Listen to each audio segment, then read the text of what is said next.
หมานไก่นี่กับบ่มีแล้วเนาะนัดเดียว3 ตัวเนาะล้นถงเลยเนาะนก30 ตัวเนาะนกน้อยเมื่อวานเนี่ยแล้วมาใส่สาวเป็น50มาเนาะเข้ามาทักทายสบายดีเพื่อนๆ FC คือเก่ามีเวลาคือเก่าเขาจะได้ออกลาที่ว่าไปกัน3 คนก็เตรียมไปทางต้นไฮเก่าคนไรเนาะวันนี้กับฟ้าคือว่าคือมืดนี่ก็12 โมงแล้วนี่แต่ว่าไปเบิ่งว่าเขาจะทันไปฮอดกกไฮบ่มื้อนี้เป็นยังไงไปรุ่นน้ำกันอยู่ป่าเนาะฮอดสันเพื่อนอีกแล้วเด้อที่ว่ารอบนี้เป็นรอบที่3เนาะเขามาทางนี้กำลังบุกเบิกอันนี้เป็นหน้าเขื่อนนะ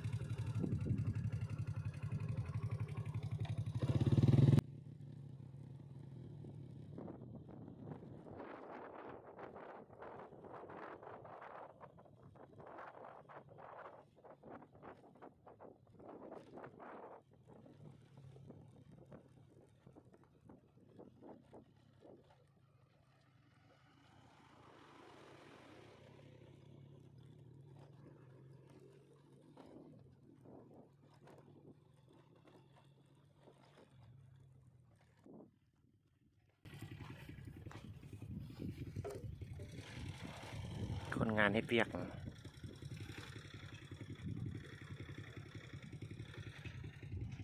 โอ้เสียวเนาะบาดเสียวเอาวิวสวยๆงามๆเด้อไปลาต่อทางค่อนข้างลำบากเลยนะเราได้ตัดใน6 กายนี่เลยตัวผมจะฟังลึกผมมีมันเกาะประจับ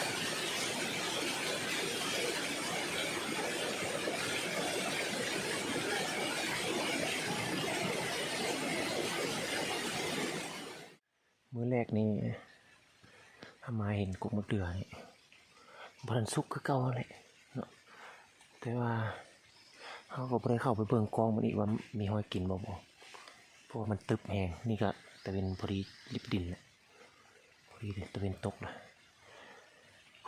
เมื่อยช่วยมาเจอต้นนี่เป็นอย่างจึงว่านั่งเนาะบ่ได้เข้าไปเบิ่งแล้วก็อันนั้นมันขี้มืดแหละอันนึงอันสองมาก็มีคุกดกทองอยู่นี่นำเนาะเอาเลยสินั่งเบิ่งว่ามีหอกมาบ่เป็นได้ติดตามลุ้นเป็นแหงกำลังใจน้ำกันเนาะขันหอกมาก็จะได้ติดสกปแคมยิงให้เพื่อนๆ FC ได้เบิ่งคืนแรกเด้อมื้อแรกนี่เป็นได้จะมานบ่แล้วครับพี่น้องเลยมื้อแรกถือว่าบ่มานเนาะบ่ได้ยิงหอกจ้าโตเลยนะกุกมือเดือก็บ่เข้ากุกดอกทองนี่ก็บ่เข้า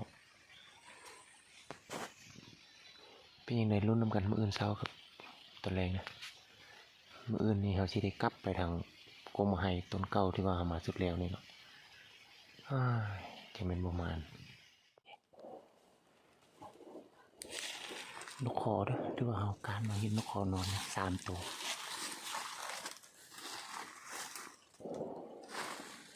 ยับมาเสลียง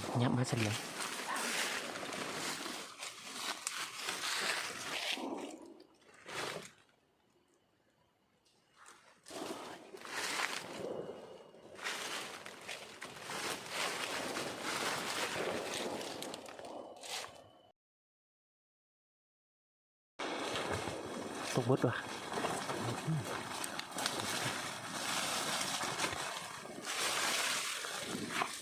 ดูตกตัวนี่บด3บ่ที่ว่าขี้กองชุดแล้วนี่เขามานี่เด้อคิดว่านกอีกอย่างเนาะเราเนื้อชุดแล้วบุหินชุดนี้ถือว่าเป็นนกขอมาแก้มือเจ้าหมันอยู่เนาะขี้มันนี่จืดบ่เนาะถือว่าคลิปที่แล้วเขาถ่ายให้เบิ่งจอด3สวย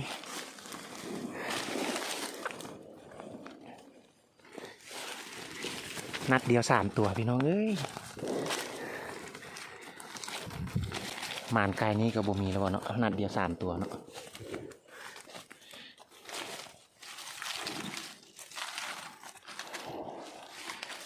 มันการตัวไปเด้อ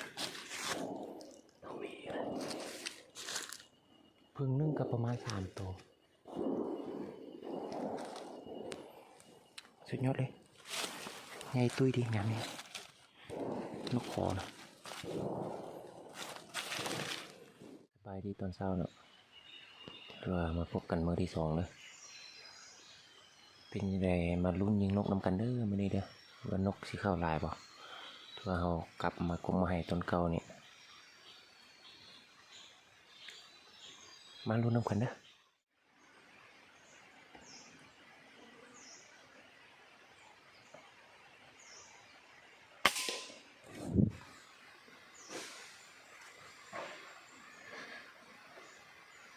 ฮอกแดงเด้อ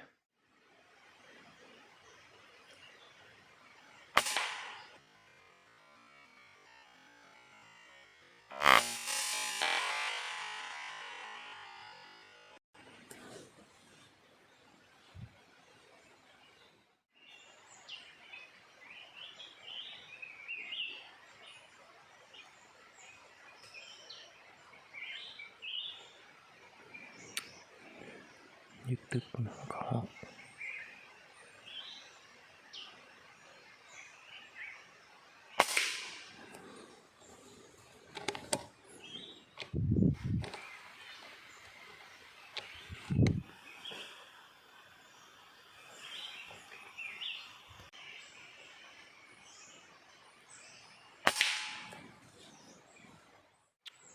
เข้าแต่บนตึบนกเป่าเนี่ย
นกดำ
โย่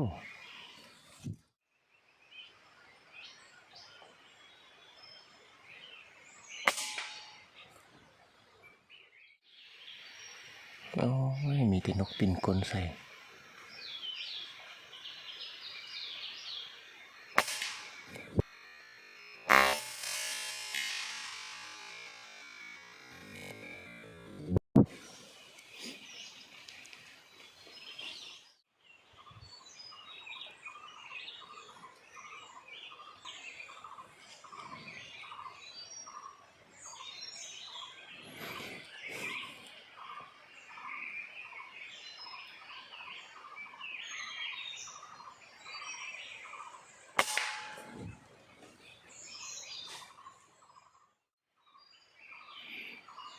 สาลิกา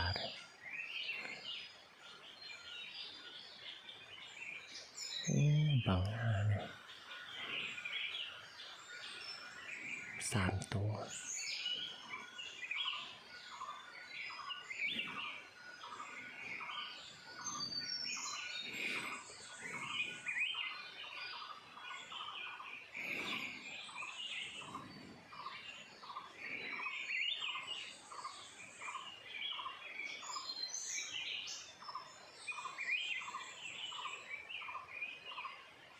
ลมพัด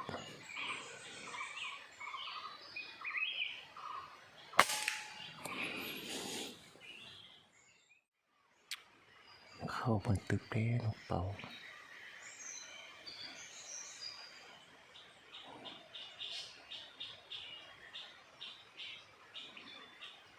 บาง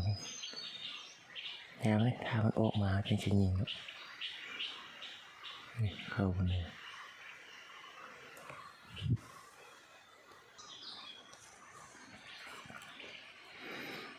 มาอีกเลย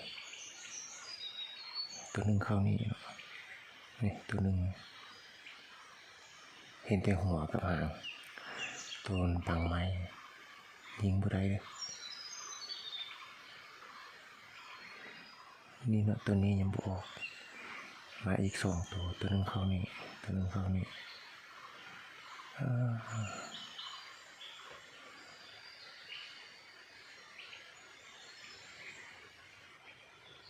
ถ้ามันออกมาแล้วนะ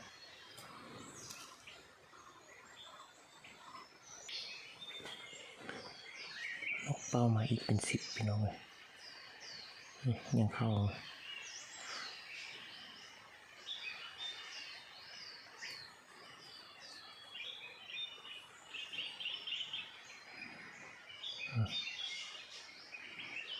เดี๋ยวนี้นะ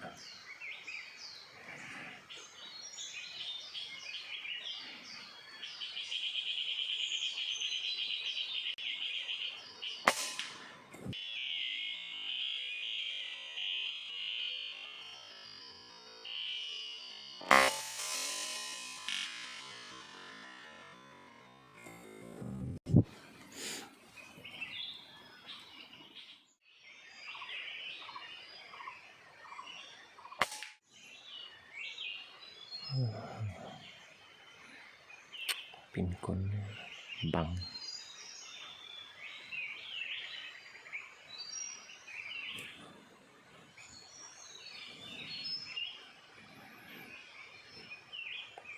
ฟ้าลมแต่เช้า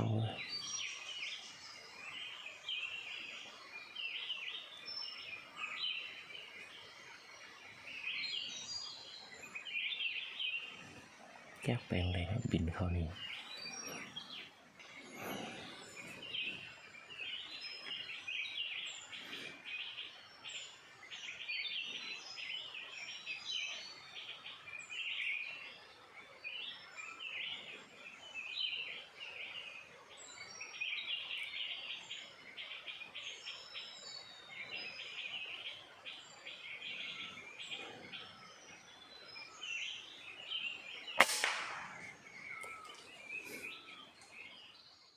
ไปสอบเบิ่งนกกันเพราะว่าเรามาคนเดียวนี่ทีมงานอยู่ลมบุญบดสอบเบิ่งนกมาเมื่อเช้านี้ได้ยิงฮอกตัวนึงตกลงนี่เราจะเห็นบ่แต่ว่า ตามที่ว่าคลิปที่แล้วนี่2 คนซอกก็ยังบ่เห็นเนาะอันนี้ยิงเองซอกเองนี่เบิ่งว่ามันสิได้จักตัวยิงนกเป้าไป2 ตัวเนาะแต่ว่าสิเห็นจักตัวไปบ่เห็นนกก็บ่แปลกหรอกพี่น้องเอ้ยทางสั้นทางหกทางตึก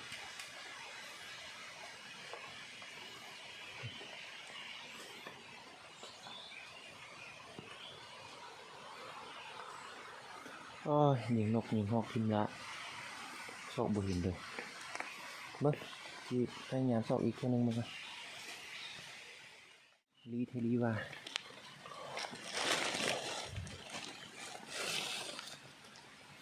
หอก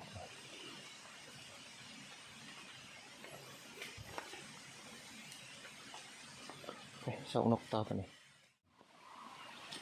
คอนโดนี้ตกอยู่บนแป้นเนี่ย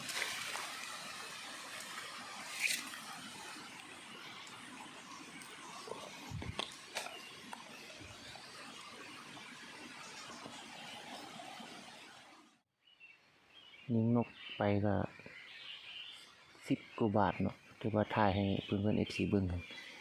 แล้วเขายิงไป20 กว่าบาทเด้อแต่ว่าบริถ่ายในเก็บนกได้ตัวเดียวเนาะตัวหอกตัวหนึ่งแต่แล้วเราสินั่งนี่เด้อนั่งเบิ่งแล้วก็จีบอหาทีมงานขึ้นมาเก็บให้เนาะมาล่อเก็บให้ว่าจีได้จักตัวแล้วเขาสินั่งเบิ่งนะคอยนั่งคอยยิงไปซะละฟ้าลมเลยพี่น้องเอ้ยฟ้าลมแล้วก็ฟ้าบดในมือหนาวเป็นอะไรนกที่เข้าดีบอกแต่ว่าเข้าดีอยู่แต่มันฟ้าลมเนาะยิงตกหลายอยู่ครับบ่มีคนเก็บเอาลงไปเก็บเมื่อกี้นี่จนเมื่อยหนึ่งพุ่นละว่าเห็นนกตัวเดียวจะให้ทีมงานขึ้นมาเก็บให้เด้อไปติดตามไปจะเก็บแต้มลงไปตัวหอกแดงตัวนี้ล้มถงเลยน้อยนกเป็นยังไงเอาลงไปที่พักแล้วจังคีนับสรุปกันเบิ่งลุ้นท่าหอกนี่หอกยามนี้มันมามืดเนาะเขาก็เลยท่าละได้ยิงไป2-3 บาทเลยบัดนี้สิบริใส่สกุลแคมป์เลยเบิ่งว่ามันจะมาจากตัวประมาณอยู่ทีมงานเอามาเก็บให้ได้ต้นสวยนี่โอ้ยยังยิงหอกตกไปหั่นนะ2-3 ตัวเนาะตอนมืดนี่แต่ว่าลงไปซอกแล้วบ่เห็นมืดยอมตึบแห้งเพราะบ่มีคนเก็บมีเพื่อนยอมเลยเนาะเป็นยังไงเบิ่งมื้ออื่นเช้าเด้อเฮาจังจีกลับมานี่อีก3 เช้าแล้วก็ปั่นข้าวสวยเลยสิได้กลับเนาะเอาถือว่ามาเนาะมื้อนี้เด้อพอดีได้30 ตัวถือว่าได้เวลาสรุปคลิปเด้อถามว่าหมานบ่กะสำนี้แล้วได้เนาะช่วงนี้นะเบิ่งนกขอเด้อนกขอยิงบาดเดียวได้3 ตัวเนาะแต่ว่ามีพันเพิ่นไปอีกแล้วได้อีก2 ตัวเป็น5 ตัวเด้อนกขอเด้อแล้วก็หอกนี้เป็นหอกแห้ง1 2 3 4 5 6 7 8ตัวเนาะเอาเฮ็ดกิน3 ตัวเลยเด้อหอกแล้วมาเบิ่งวันเสาร์นี้เด้อวันเสาร์นี้เฮาได้นี่2 3 4 5 ตัวได้หอกอีก5 ตัวเนาะเงินนี่ถือว่าผ่านเพิ่นได้เมื่อคืนนี้เด้อประมาณ5 โลแหละเงินมองเนาะใหญ่ดีเงินมองประมาณ5 โลหรือ6 โลประมาณนี้แหละโดยเฉลี่ยแล้วก็ตัวบางกี้นี่ถ่ายให้เบิ่งเนาะที่ว่ามันบ่เข้าต้นหมากย่างมาเห็นอยู่ปลายไม้สูงตัวยิงตกตัวนึงเนาะแล้วก็นกน้อยนี่บ่ได้ใส่สโคปแคมเนาะว่ามันฟ้าบด1 2 3 4 5 6 7 8 9 10 11 12 13 14 15 16 17 18 19 20 ตัวเนาะที่ว่าได้20 ตัวมื้อนี้นะและตัวเมื่อวานได้เฮ็ดเอื้อไปใส่ละบ่อันนั้นตัวเมื่อวานที่ว่าเขาได้นกน้อยนะ30 ตัวอยู่ในบังว่ะถือว่าเอื้อไว้ในบังนี่เลยเด้อ30 ตัวเนาะนกน้อยเมื่อวานนี่แล้วมาใส่ซาวเป็น50เฉพาะนกนี่ได้50เนาะ50มาใส่กระหอก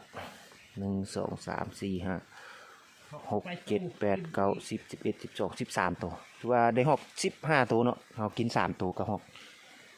แล้วก็นกคอนี่5ตัวถือว่าหมานอยู่เด้อคลิปนี้นะนกมันเต็มบังเลยเด้อที่ว่าเฮาตัวเฮาสรุปให้เบิ่งเมื่อวานเนาะไปเพื่อบ่ได้ซ้ำนี่ ถือว่ามันถือว่าพอกันสำนี้เด้อคลิปนี้เด้อขอบใจท่านเลยที่ว่าเบิ่งแต่ต้นจนจบแล้วก็ไว้โชคให้มันลำให้รวยเด้อเบิดทั่วทั้งหน้า